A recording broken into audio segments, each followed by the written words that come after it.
I want to start with a quote today from our founder, Ernest Holmes. He wrote, "The moment you step out of the ordinary ranks, the moment you step out of the procession that moves endlessly down the aisle, you're in the spotlight of evolution. Your own choice has decided you, and you are no longer going to think as others." The question is, are you ready to step out of the aisle? Are you ready to live an extraordinary life rather than one that is a part of the endless procession of human beings living by the laws of statistics and averages? Are you ready to make a choice that will have you no longer thinking like other people think? Our theme for the month of November is about being a conduit for compassion. Think about the word conduit. Word conduit. A conduit is a channel through which things flow. In the physical world, conduits are used to flow water or electrical wires, just whatever. Whatever they're using as that channel is a conduit. In the spiritual world, a conduit is a channel spirit uses to flow itself into form. We are the conduits for God, of God, and everything divine. But each of us has to choose what we're going to be a conduit for. So in this current social environment that we're in, the decision to step out of the ordinary ranks into your own evolution, into your own healing, is a big one toward becoming a conduit for compassion and love. It's a decision to be a little different than other folks, don't you think? See, the one thing that we all have, and Randy read about this in his reading, is the power of choice. Choice is the essential power that the divine instilled in each one of us. Gary Zukav says this. He wrote, I just blanked on it. Seed of the soul. Seed of the soul. Choice is the engine of evolution. If you choose unconsciously, you will evolve unconsciously. If you choose consciously, you will evolve consciously. The power of choice is the greatest gift you have been given, second only to the gift of life itself. Gary's emphasizing that we get to choose. It's our will. You know, some people talk about something called God's will, kind of implying that the old anthropomorphic deity is still the one guiding and choosing and leading us. Are you familiar with that kind of mindset? In my family, we used to say, God willing and the creek don't rise, we'll do such and such. I completely understood the creek not rising. That's probably a good thing. But I've really evolved on this idea of what God's will is, or the will. The idea of will has changed quite a bit. So we teach here that God is a neutral energy of life, flowing through everything. It doesn't have a will beyond the will to create and to exist, to live, to express. That's the only will this neutral energy has. The truth is that we each have a choice that Ernest Holmes wrote about. The choice to go with the way the human race is going, or to step out of that procession and choose something higher for ourselves. That's our choice. Spirit is constantly giving of itself to itself. It gives energy to that which we decide to direct energy toward in our experiences. Spirit accepts the choices we as the incarnate beings of divinity choose. That's what it's meant, to have free will. So what gets a little bit confusing is that there is a collective human will that creates the procession of the average life. And this collective human will, this agreed upon reality that we're all in, is the aisle that most human beings are living in. Just going down that aisle.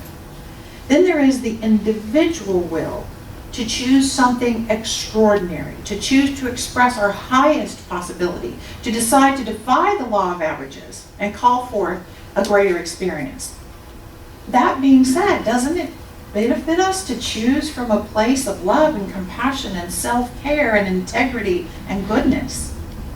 And when we choose from those places, we are demonstrating our divinity in our choices.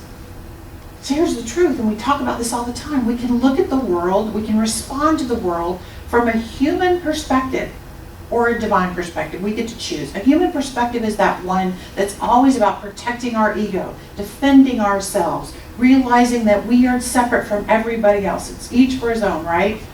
A human perspective seeks to perpetuate the idea that we can be harmed by other people and we're responsible for other people's choices. That's a human perspective. A divine perspective is always about seeing the oneness of all beings and all experiences. It's about seeking ways to show up in the world as the spiritual beings that we are, as conduits for compassion and love and peace and joy and light and all those other beautiful things. It is taking the perspective that since everything is spirit informed and everything is unfolding for my betterment, there is nothing to fear. It takes practice. It takes practice to observe everything that happens in our world and remember that there is actually an intelligent order to all seeming chaos. There is order there. The average person will look at the divisiveness of our communities, the pendulum swings of society, and be afraid. However, if we practice, we can rise above that fear and remember that spiritual laws are always in place. They're always working. And we attract to us those things that we choose and those things that serve us. So do you want to be marching down the aisle of unconscious human procession, or do you want to claim a path for your own divinely guided experience of evolution? By choosing how to think, and what to do in life from wisdom and compassion, we actualize our greatest potential. Why? Because that kind of choosing from wisdom and compassion, that kind of choosing and acting is going with the flow of God itself. It is the decision to align ourselves with the natural and always present flow of life and love and harmony. And when we line up with that, we climb out of that aisle, we're lining up with the divine. And as I said, choices are an essential point of power within ourselves. There's no belief developed and no action taken without a choice.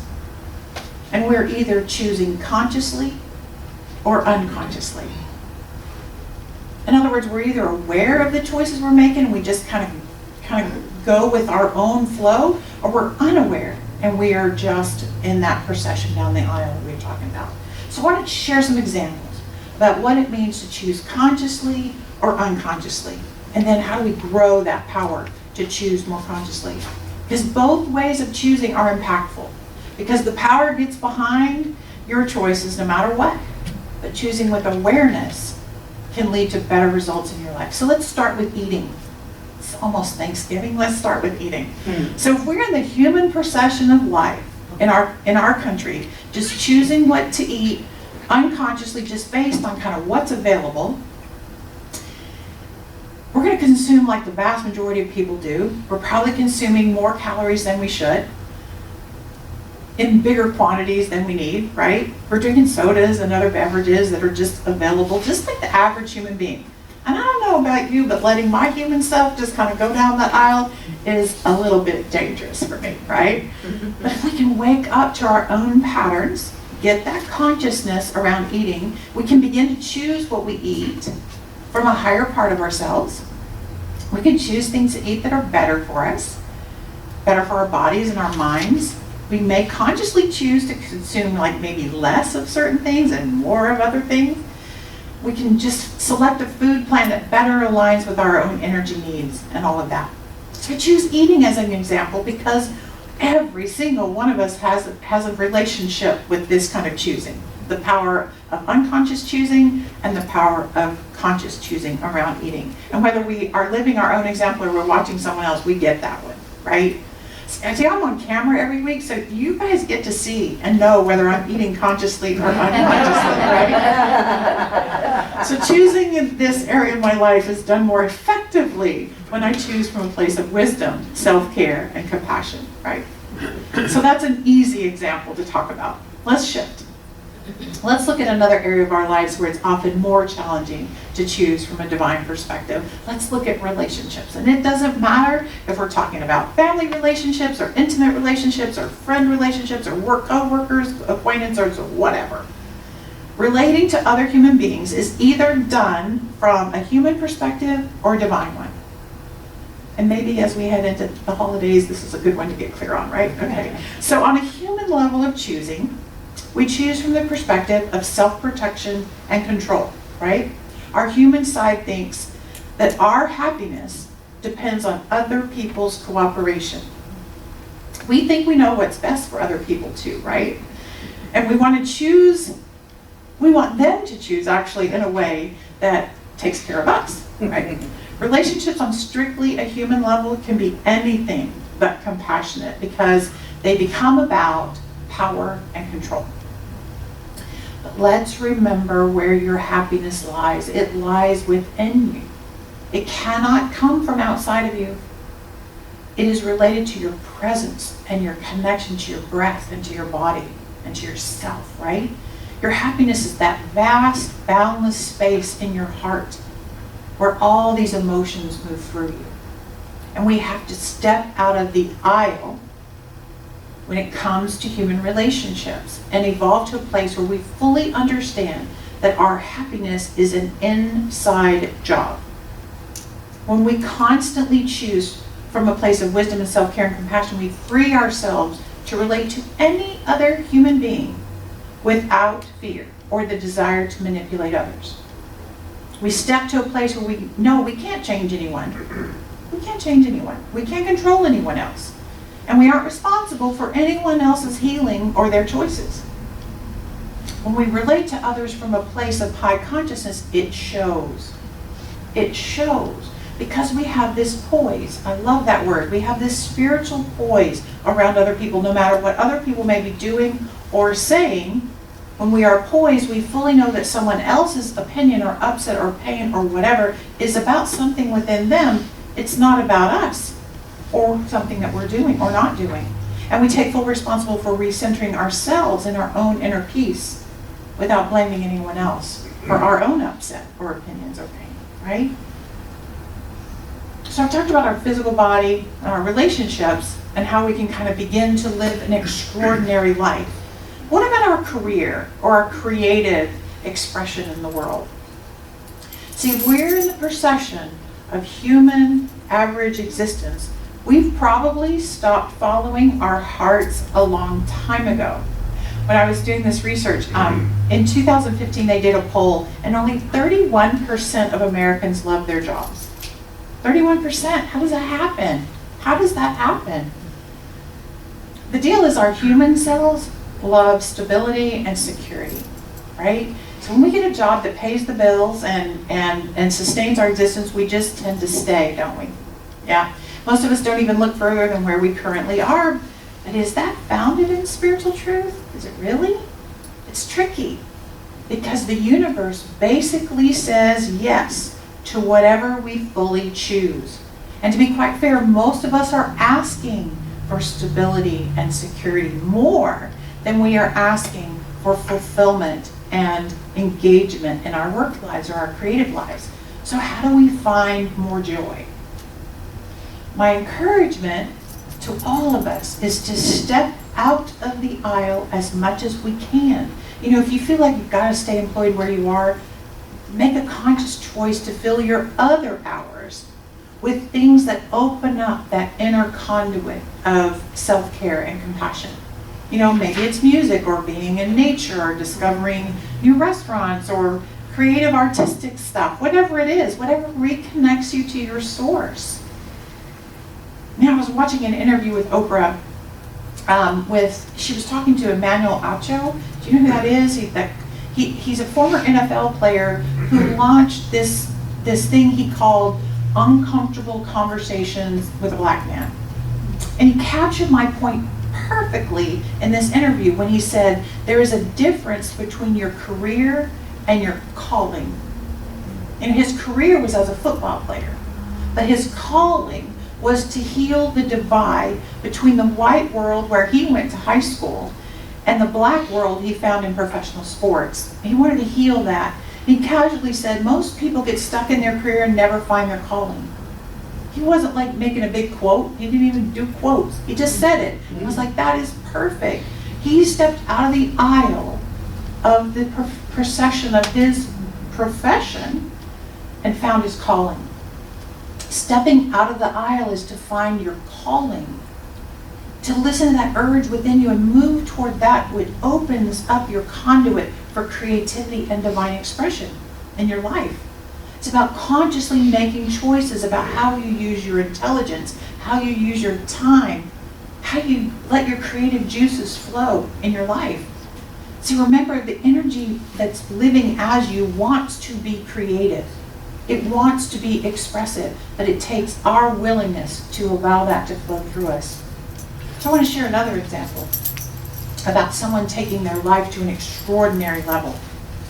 Has anyone watched the documentary, My Octopus Teacher? You haven't? Isn't it the coolest thing? Okay, so those of you who haven't, write it down. This is a great one. It's about this man who was kind of burned out on his life. And he makes the decision to start free diving every day. Every day. It's something that kind of was a hobby when he was a child. And he used to lose himself in this diving experience. So he decided as a burnt out adult, this is what he was going to do every day. And the universe totally responded to this passion, this choice that he made. And he soon begins to have this like magical relationship with an octopus of all things. I think he kind of fell in love with the octopus. I think that's what happened. But I'm not going to spoil it for everyone. I want you to watch it. But when you watch it, please think about how he changed his life consciously and completely by choosing to have a new experience with something that gave him joy as a youngster. So what in your life can have you step out of the aisle and live an extraordinary life? My entire point of this talk today is to invite you to wake up to the places in your life where you're just going oh-de-do down the aisle and step out of it and make bigger choices informed by divine wisdom that's inside of you and informed by human compassion. And it might not be your eating plan, it might not be your relationships, it might not be in your career, but there's something crying out for an above average experience in you. I don't know your individual hunger, but I know you have one. It's there because we are always yearning for our lives to be better in some way or another. Our choice is to cultivate the highest qualities within ourselves and learn to express them habitually and intentionally in the world through our actions and our living. And you already have these qualities within you. The givingness of God is the same to all of us. We all have love and peace within us. We all have the potential for joy and harmony within us. We're born with a sense of generosity and compassion within us. We each have health and wholeness within us. We are all creativity in form. Our goal is to bring forth these inner lights, this intelligence, and be self-trusting.